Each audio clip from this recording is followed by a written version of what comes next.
विवाहसँग ठुलो समस्या भएर गइरहेछ। विवाह गर्न सजिलो छ, दुईजनाको मन मिल्यो जसरी पनि विवाह गरेको छ, तर विवाह पछाडि धेरै कुरा समस्या आइरहेछ।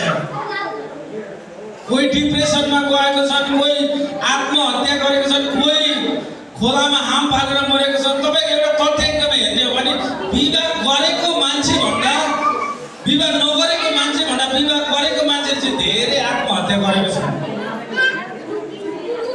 सुन्नुस् है, विवाह नगरेको मान्छे भन्दा विवाह गरेको मान्छे चाहिँ धेरै उनीहरूले आफ्नो जीवनलाई सिद्ध्याएको छन्।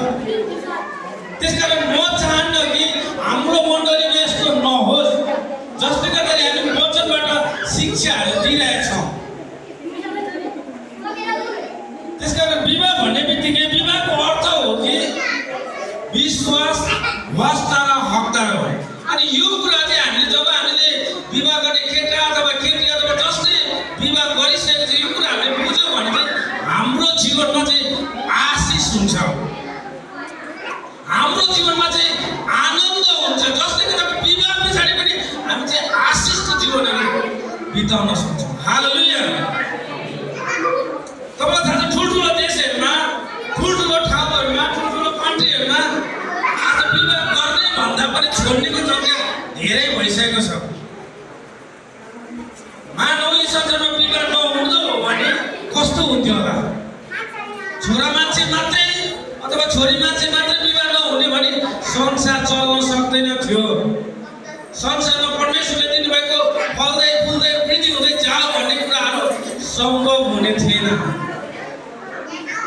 त्यसकारण परमेश्वरले सबैभन्दा पहिलो काम चाहिँ संसार सृष्टि बनाउनु भयो।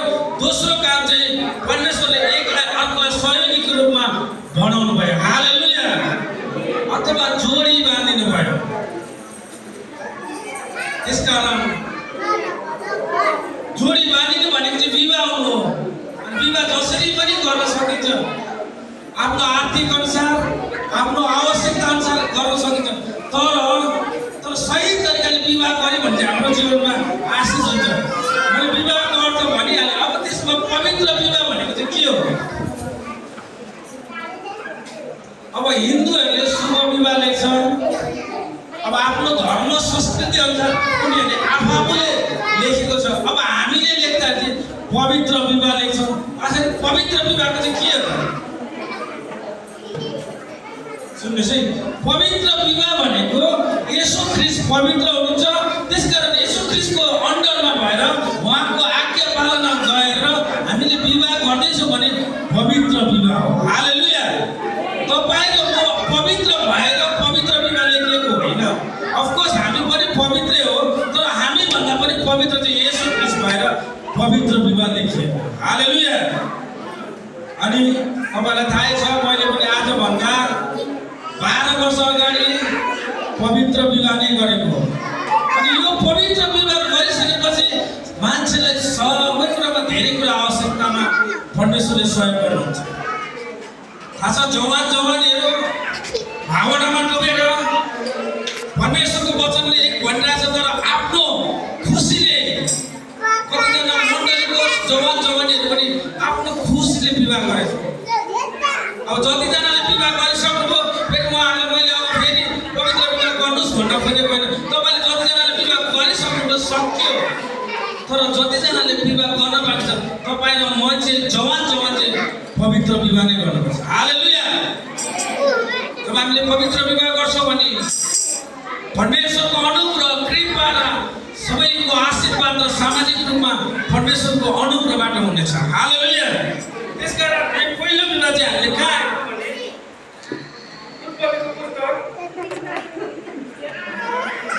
जब हामीले पहिलो विवाह हेर्छ भने उत्पत्तिको पुस्तक 2:20 देखि 23 सम्म।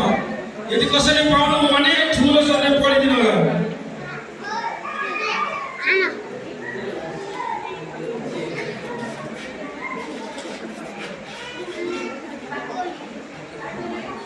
उत्पत्ति 2:20 देखि 23 सम्म।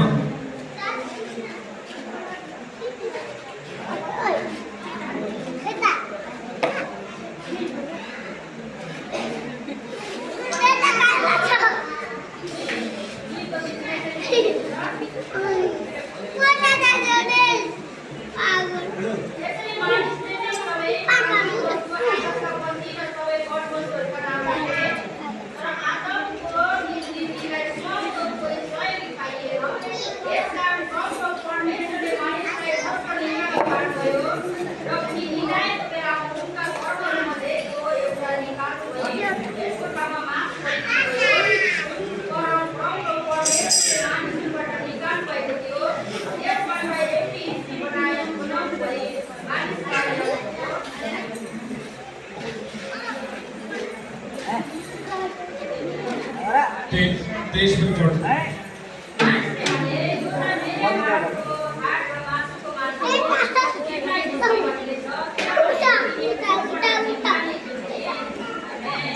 हालेलुया हेर्नुस् त चलाउने पृथ्वी रिपोर्टमा भइसक्यो परमेश्वरले बनाइसकिसकेपछि त्यसपछि परमेश्वरले अधिकार दिनुभयो मानिस अथवा मानिस भनेको आदमलाई अधिकार दिनुभयो त्यहाँ रहेका अथवा त्यो बगैँचामा भएका वन पशुहरू सबै कुरालाई अधिकार आदमले गर्थे अनि आदमले गर्दाखेरि त्यो सबै अधिकार आदमले गरे तर आदमको लागि सहयोगी चाहिँ थिएन आदमको लागि सहयोगी नभइसकेपछि परमेश्वरले एउटा योजना रच्नुभयो कि आदमलाई मस्त निन्द्रामा पारेर उसको एउटा करम निकालेर चाहिँ म उसको सहयोगी बनाउँछु भन्नुभयो त्यही अनुसार परमेश्वरले आदमलाई मस्त निन्द्रामा पारेर करम निकालेर एउटा महिला अथवा स्त्री बनाएको जब स्त्री बनाइसकेपछि आदमको छेउमा लिएर राखिसकेपछि आदमले भनेछ यो त मेरो हाडको हाड मासुको मासु हो अनि 24 मा पढ्दैको पनि यसै कारण मानिसले आफ्ना आमा बुवालाई छोड्छन् र आफ्नो पत्नीसँग मिलिरहन्छन् र तिनीहरू एउटै शरीर हो अनि 25 मा चाहिँ मानिसहरू तिनीहरू दुवैजना नाङ्गै थिए र लजाउँदै थिए हेर्नुहोस् त जब उनीहरू परमेश्वरले त्यो आदमलाई सहयोगी बनाइसकेपछि स्त्री ल्याइसकेपछि उसले त मेरो हाडको हाड मासुको मासु भनेछ अथवा यो चाहिँ पहिलो विवाह हो उत्पत्तिको पहिलो विवाह हो त्यसकारण यो कुराहरू जब हामीले जान्दछौँ परमेश्वरले यदि कसैको विवाह हुँदैछ भने यो चाहिँ मेरो निम्ति बनाएको हो भने जुन कुरा चाहिँ आज हामीले यो कुरा सिकिसकेपछि हाम्रो जीवनमा आशिष हुन्छ जब हामीले यो कुराहरू सिक्दछौँ हाम्रो जीवनमा आशिषले भरिपूर्ण हुँदछ त्यसकारण क्रिस्चियन विवाह भनेको चाहिँ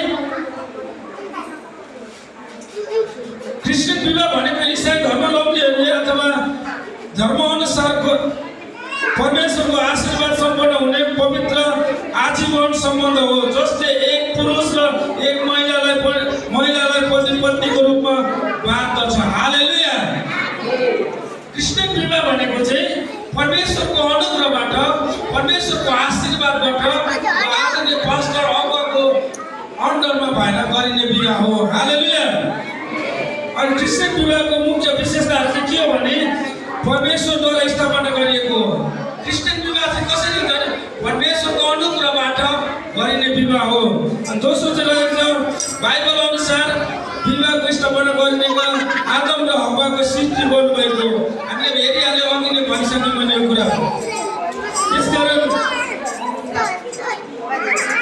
तेस्रोमा रहेको छ पवित्र आजीवनभरि बन्धन हो विवाह चाहिँ भनेको आजीवन मृत्युले नछुटाएसम्म एक अर्कालाई सहयोगीको रूपमा बाँधिने बन्धन हो अनि क्रिस्चियन विवाह चाहिँ सङ्कल्प र प्रतिज्ञाको समर्पण बन्धन हो जुन जीवनभर कायमै रहनुपर्छ हालेलुया अथवा संसारले अथवा हामी संसारबाट बिदा नहुन्जेलसम्म हस्बेन्ड र वाइफ चाहिँ नछुटोस् जसले चाहिँ एक जग्गाको परिपूरक भएर काम गरिरहनु पर्दछ मण्डली र परमेश्वरको साक्षीमा हुने विवाह चाहिँ पवित्र विवाह हो विवाह चाहिँ पास्टर र अगुवा र मण्डलीको उपस्थितिमा प्रार्थना र आशीर्वाद सम्पन्न हुन्छ र प्रेम र आत्मिक एकता हुन्छ अनि पतिको जिम्मेवारी र आफ्नो पत्नीलाई यसुले चर्चलाई माया गरेर चाहिँ आफ्नो माया गर्नुपर्दछ हालेलुया कति राम्रो कुराहरू सिकाएको छ जसरी हामीलाई क्रिस्टले माया गर्नुपर्दछ